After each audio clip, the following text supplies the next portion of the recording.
What's poppin' T Squad? It's me, Keisha, and I'm here with tonight's All Tea All Shade Growing Up Hip Hop Season 6, Episode 29 review. Want to let you guys know that tomorrow I am dropping an all new tea party video with me and Sheridan, and we will be discussing the Tasha K interview with Avante, the mistress of Sean Stockman from Boys to Men. Make sure you guys tune in for that tomorrow night at 7 p.m. Central Time. You don't want to miss it. Okay, so on tonight's episode, it really wasn't a lot going on in this episode outside of TT's wedding. So in the beginning of the episode, Pep text TT a long ass soliloquy, a novel, goddamn it, a biography, basically saying she wishes she could have been there. She wishes TT the best with her wedding and everything like that.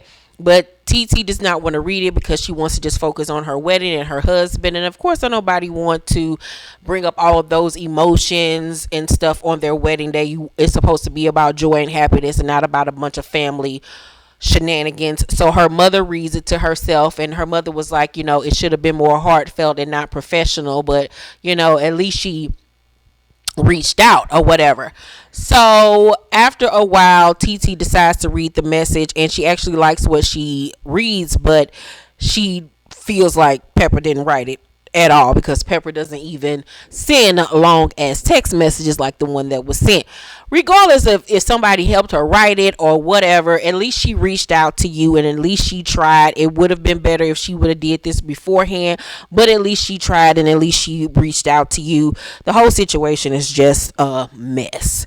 So Treach gets on Sam about his arrest while on video chat with him and Egypt, and he says to Sam that you told me you would protect her when you asked for her hand in marriage, and you did not do that. You put my daughter in harm's way. And Sam apologizes, and Trish just gets on them to get their shit in order. And I'm just still trying to figure out, why is he co-signing this bullshit ass relationship? He got your daughter over here looking like a generic fucking Mr. T.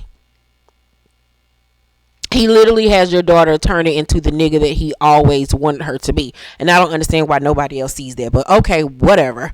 So TT realizes that she lost her ring after her hair and makeup and everything is done. And she's looking at her nails. And that's when she realizes that she doesn't have her engagement ring on. Apparently at some point she took it off and don't remember where she put it. So she's freaking out. Everybody's panicking, searching for the ring.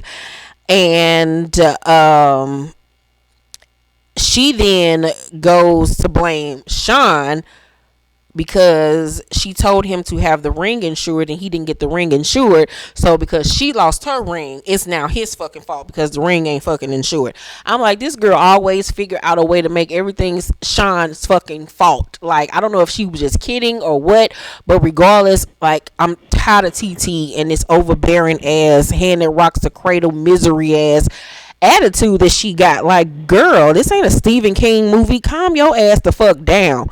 So she then realizes that she must have left the ring inside of her robe, and they call down to the concierge and try to see if they can find the ring in the robe. And the people are like, we don't even do our laundry, we outsource people to clean everything. So now she's really freaking out.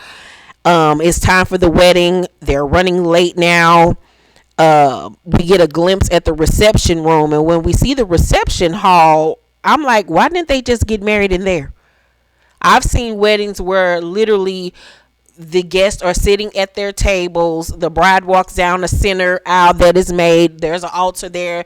They have the wedding in there, and everything is done in one room. A, it's cost effective. B, it's beautiful as hell because you have the setting and everything already there. And I would have much preferred them to get married in the reception room than out there in that country ass red tent looking like they at Big Top Circus. Like, what in the hell? That is the ugliest tent. Who has a red tent for people to get married in and not a white one? Who? But that ghetto ass hotel that they was at. Child, ain't no way in hell I would have got married underneath that goddamn red tent looking like I'm at the goddamn, what's that black circus? I don't even know. The black circus that all the kids be going to. I ain't been to now one of them, but y'all know what the hell I'm talking about. So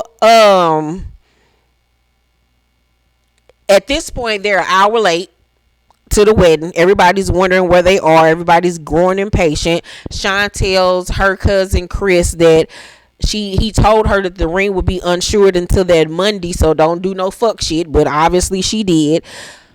Thank God the ring is found. You know, the staff that cleans the robes and stuff and the laundry searched high and low, found the ring. So of course she's overjoyed and happy. She gets the ring back. She's ready to get married now. They head down to the ceremony site. I thought that TT looked pretty, but it was something missing from the whole look. I don't know if it was her makeup because it was just so plain. Like, she didn't have a lip gloss or nothing on. It wasn't no color to it. Her hair, whoever did her hair, it was not giving what it was supposed to give, what they were trying to give. I did not like her hair at all. The veil was cute, the dress was cute, but it was just missing that pop of something. It needed more pizzazz. But obviously she felt good in it, so that's all that matters. So the wedding ceremony starts and everybody's really emotional. As soon as they start the ceremony, her baby start tripping and crying and stuff, and the mama don't know what to do. She looking like, I don't be around this little motherfucker like that. Somebody get him. I'm like, why didn't the mama get up and take him out the room or tell somebody else to take him out the room? Eventually, Sean ends up picking him up and he quiets down immediately, which actually was quite beautiful to see him holding his son as he's marrying his son's mother, which was actually very sweet because it was like they all were getting married. So it was a beautiful moment, actually. So Tanice is crying throughout the entire wedding. She's hella emotional. I really honestly think that Tanice was going through postpartum again, but she didn't want to face it. That's what's going on with her. I really honestly do think that that was her issue during this time.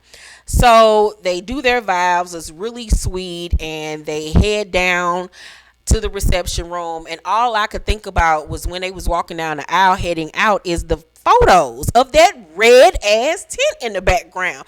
The red tent didn't go with the flowers. It just was country and ghetto. I hated that fucking red tent.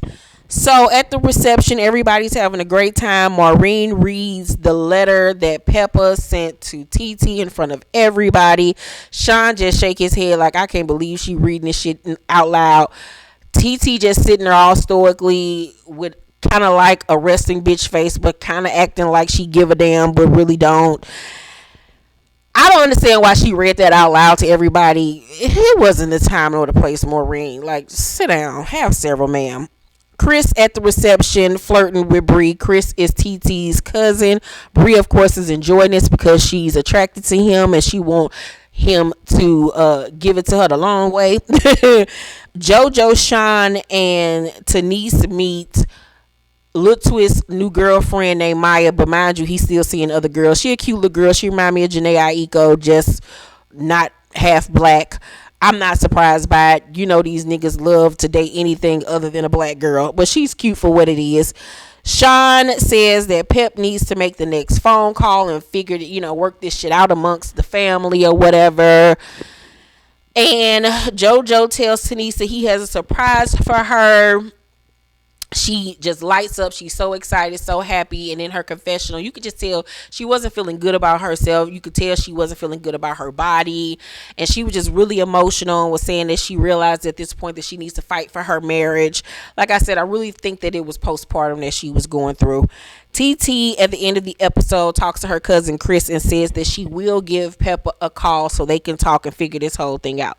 And that was pretty much the whole episode. Really didn't much happen in this episode. Like I said, outside of the wedding, it was a cool episode. Overall, I would give it like a C-. It was cute for what it was, but make sure you guys check out my Love and Marriage DC video on the cast member DJ Quicksilver.